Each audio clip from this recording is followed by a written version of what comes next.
Audio Jungle. Social security के बिंदु पे ओपीएस एक प्रमुख बात है जो कर्मचारियों को सोशल सिक्योरिटी प्रदान करती है। और दूसरे भी जितने भी, चाहे आप पेंशन की स्कीम को ले लीजिए, चाहे वो 25 लाख के इलाज की बात ले लीजिए, अब 50 लाख की हमने वादा किया है, गारंटी दी है। और जो पेंशन है वो पहले 1000 की थी, अब उसको 2000 की गारंटी दी है।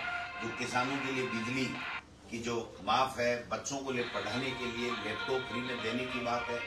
गृह लक्ष्मी योजना के तहत जो 10,000 रुपये प्रत्येक परिवार की महिला मुखिया के खाते में कांग्रेस की सरकार बनने पे हम उसको सशक्त बनाने के लिए, उसको महंगाई से राहत देने के लिए, उसकी सोशल सिक्योरिटी के लिए, उसके सम्मान के लिए जो दे रहे हैं, वो भी बहुत बड़ा मुद्दा रहा और लोगों ने उसको स्वीकार किया। आप देख सकते हैं कि माता बहनों ने पुरुषों के मुकाबले अधिक मतदान किया। युवाओं ने भी बढ़ चढ़ करके कांग्रेस की सरकार ने जो नौकरियां दी हैं और जो आगे 4 लाख सरकारी नौकरियां देने की जो वादा किया है, उसको भी घोषणा पत्र में उसको भी उन्होंने बहुत अप्रिशिएट किया। क्योंकि भारतीय जनता पार्टी ने पहले भी नौकरियों में हमारे से पीछे थी और अभी भी उन्होंने 2.5 लाख की बात की है। तो मैं समझता हूँ कि ये सब चीजें मिला करके जो मतदान हुआ है, उसके बाद में जो रुझान पब्लिक से आ रहे हैं, जो मीडिया से आ रहे हैं, जो राजनीतिक विश्लेषक हैं उनसे आ रहे हैं, उससे सबसे एक ही बात निकल के आ रही है कि राज नहीं बदलेगा, रिवाज बदलेगा और कांग्रेस पार्टी पूरे राजस्थान में पूर्ण बहुमत के साथ सत्ता में है।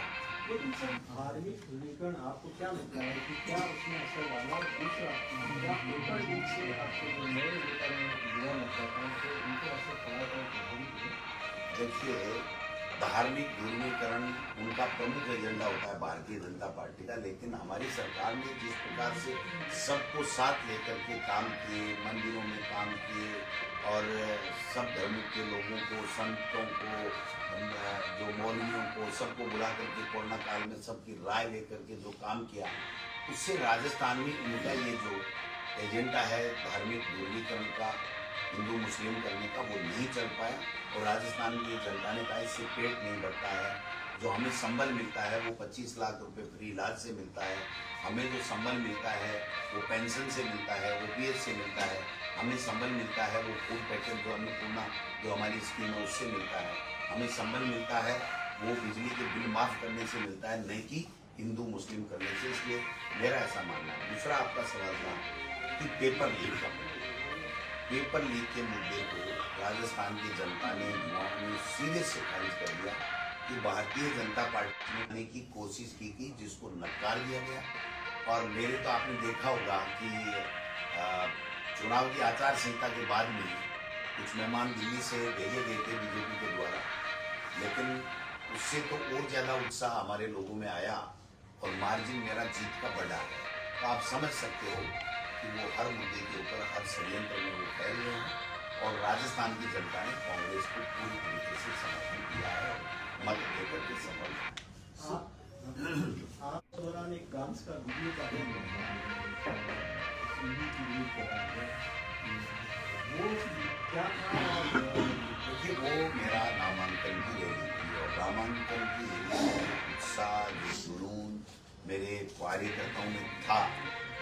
तो उत्साह और जुनून ने मुझे मजबूर कर दिया कि मैं इस लोकतंत्र के पर्व को खुशी के साथ में, डांस के साथ में मनाऊं। इसलिए मैंने वो जो मेरा, जबकि मैं कभी डांस वान जानता नहीं हूँ, लेकिन जो मेरे समर्थक थे उन्होंने कहा एंजॉय करो, हम जिताएंगे चुनाव, राजस्थान में कांग्रेस की सरकार बनेगी और लक्ष्मीगढ़ से गोविंद डोटासरा चौथी बार एमएलए बनेगा। तो उनकी खुशी में खुशी मिलाना मेरा फर्ज था, आज भी है, आगे भी है। जनता के सुख दुख में हम भागीदार बने, यही तो एक जनप्रतिनिधि का सच्चा काम है। अगर उसकी तकलीफ होती है तो उसमें आप गम में शरीक हो, उसको ढांढस बनाओ, और वो खुश होती है तो उसकी खुशी में खुशी बांट करके एंजॉय करो, यही तो सही बात है।